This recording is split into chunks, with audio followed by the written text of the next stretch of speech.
Hey everyone, Anthony Venuta here with In Touch Mortgage Solutions. It's Friday, Finance Fridays, and thank you for tuning in.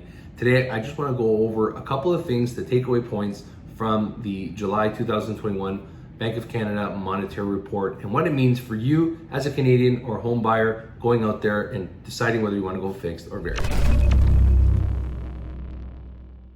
So the July 2021 Monetary Report was just issued by the Bank of Canada, and there's a lot of information, I should say, that has come out of it. And basically, most importantly, is the Bank of Canada has not touched its policy rate. It doesn't plan to touch its policy rate until at least tail end of 2022. Based on the CPI index, the transitory inflationary aspect of things are getting a little bit crazier. The inflation should be at 2%, and that's the moving target, and things have crept up a little bit higher than that. But they've actually put out a few points that I do want to address here quickly, very quickly. If you want to read the report, feel free to DM me or leave me a message, and I will be happy to send you the actual report, and you can download or read it yourself. So number one, things to consider with the risk to inflation is another wave of infections. Obviously, if we were to see this new variant take hold and lockdowns and so on and so forth, people basically going from open to close, businesses, so on and so forth, could definitely stifle the inflationary outlook, because, as I said, that is going to be a major component, whether or not, especially here in Ontario, unlike the United States and Canada, how we handle that situation. Stronger household spending. Number two is household spending.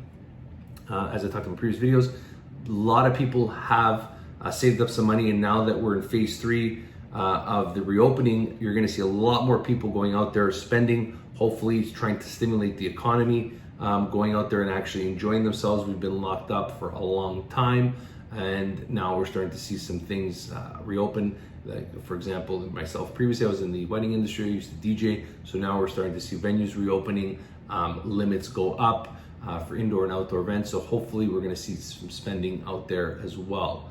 More persistent supply and bottlenecks of cost and pressures.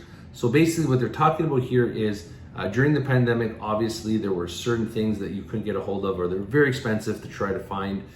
Now that we're starting to see those products hit the market again, we should see prices come back down. And we did see that with lumber. There was all the memes and jokes and stuff like that about lumber being up, and now it's starting to come back down. One other thing is like the semiconductors for automotive. So you're seeing like a very difficult time with new vehicles.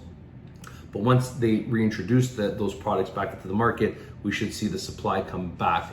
Some services as well, like as I said, the demand, there's so much demand and not enough supply because people need to rehire, people need to get back to work. Canada created like, I think, 260,000 new jobs. So as we get people back into the workforce, you're gonna see that those cost pressures being relieved. Weaker exports. Canada is an exporting country. We export lumber, oil, natural resources. Obviously, one aspect is the Bank of Canada has always a little bit weirded out when Tiff Macklem says that we want to increase our rates before Jerome Powell in the Federal Reserve. Because I'm like, well, if you increase the dollar before the U.S. Federal Reserve in the United States, we're going to be less attractive. They're going to potentially go elsewhere to buy certain products because it's not going to be cost effective for them as it has in the past. And so that's one thing to consider, why I really don't think they're going to be following this target. I think it's more of a scare tactic issued by the Bank of Canada, but that's my opinion. Please take it as that. More pronounced slowing of the Canadian housing market.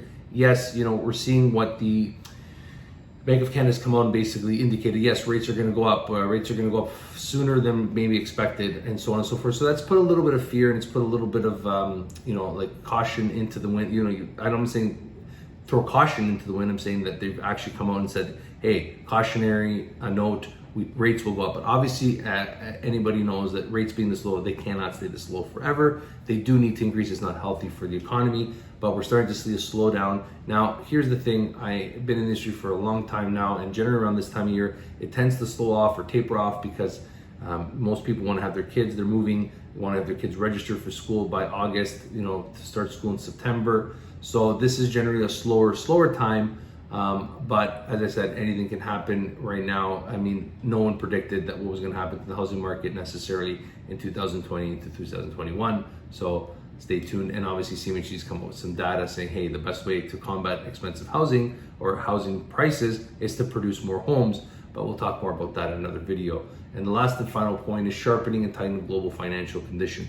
Obviously, as I said, the entire world economy needs to be is part of how Canada has its outlook. When a Bank of Canada makes a decision, it's basing it on its Canadian forecast, but as well as its global position within the entire economy. So understanding the financial conditions, if inflation does persist and we don't see a reduction if we don't get to that 2% mark and the cost of goods go up, but then the Bank of Canada goes and increases its interest rates, it's going to stifle and stop all spending, right? Because people are not going to go out into the world and start spending money when things are expensive, but so is the cost of borrowing, right? And this is basically what they're alluding to, and they're saying sharpening of tightening global financial. Now, also the government is going to be basically selling, or the Bank of Canada right now is buying its debt, and it's tapering that off. It went from 3 to 2 billion, so it needs to continuously do that. If it stops doing that, interest rates go up. I mean, there's a lot of factors here. And as I said in previous videos, if the entire economy and the entire Canadian economy is not chugging along it's not firing on all 4 cylinders, or 8 cylinders, or 6 cylinders, whatever it is that you want to make that analogy for, then the Bank of Canada, I don't see them increasing rates prematurely. They need to look at the economy as a whole. And just because the housing market is one element of it, it has to look at its exports, it needs to look at the oil industry, it needs to look at everything in its totality in order to make those decisions.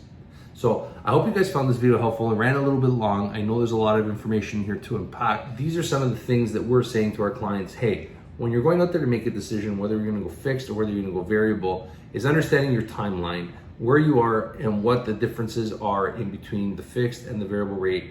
Where do you plan to be in the next couple of years, and really understanding your financial goals. That is the most important thing when you're talking to your mortgage professional out there, is making sure that you're talking to someone that is listening to you and to what you're looking for out of the product. Because as I said, we're a mortgage planning company. We also help our clients get into homes. We want to be your mortgage planner. That's exactly what we do. So sorry this video went a little bit longer than anticipated, but I really wanted to share this information with you because it is important in making those decisions. And if you have any questions, always feel free to reach out to us at In Touch Mortgage Solutions. Thank you and have a great weekend.